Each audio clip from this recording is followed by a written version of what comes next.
Perkenalkan, nama saya Nixon Serang Mau, nomor mahasiswa 17000170013,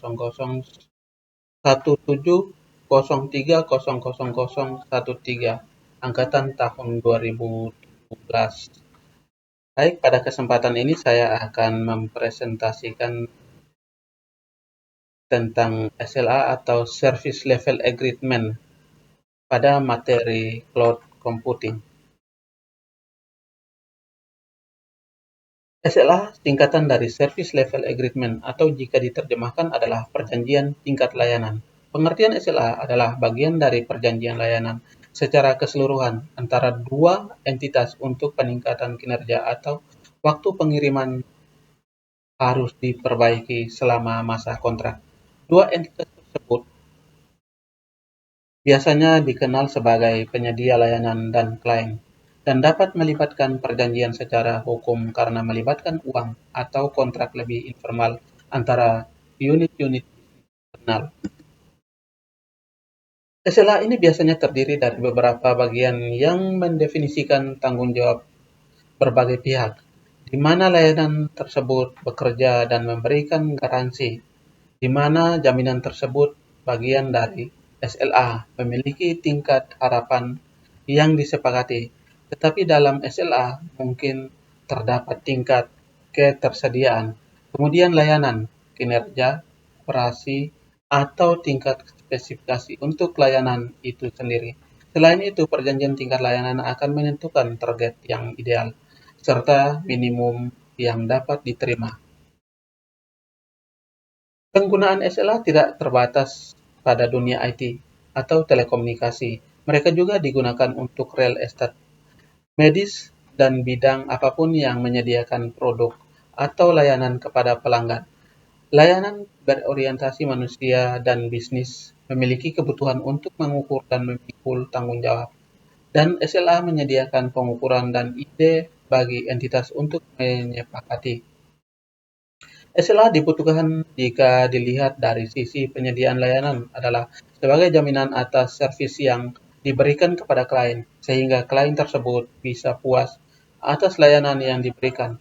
Dampak lain yang akan muncul dari sisi penyediaan layanan adalah konsep pemasaran tradisional, yaitu pemasaran dari mulut ke mulut. Next, dari sisi klien adalah menjamin aspek ketersediaan atau availability informasi, atau kalau kita mengacu kepada konsep informasi yang berkualitas adalah mengacu kepada availability, akurat, update, sehingga pihak lain merasa terbantu dengan ketersediaan layanan yang diberikan oleh pihak provider, sehingga proses pengelolaan data atau informasi dengan pihak-pihak terkait atau customer atau vendor berjalan lancar dan tidak terganggu karena layanan itu mati. Next. Bagaimana menghitung SLA? Cara menghitung SLA tergantung dari layanan yang diberikan. Sebagai contoh, yang saya ketahui beberapa provider IT, khususnya provider atau penyedia layanan internet, memberikan SLA antara 96% hingga 99%, artinya dalam 1 bulan pihak provider menjamin bahwa layanan yang diberikan adalah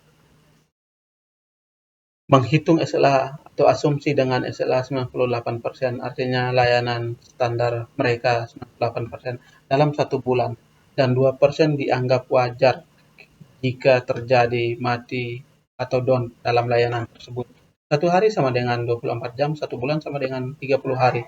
Biaya bulanan internet adalah sama dengan 1 juta. 1 bulan sama dengan 30 hari kali 24 jam sama dengan 720 jam. 720 jam merupakan layanan 100%. Sedangkan jika 98%, maka layanan standar mereka adalah 98% sama dengan 720 jam sama dengan 705,6 jam. Artinya layanan standar mereka sisanya 14,4 jam dianggap wajar tidak layanan itu mati atau down. Masih ada hitungan selanjutnya, namun durasinya membatasi waktu saya untuk menjelaskan kembali. Oleh karena itu, saya next, dan semoga apa yang dapat saya sampaikan menjadi bermanfaat untuk kita semua. Sekian presentasi tentang service level agreement dari saya. Terima kasih.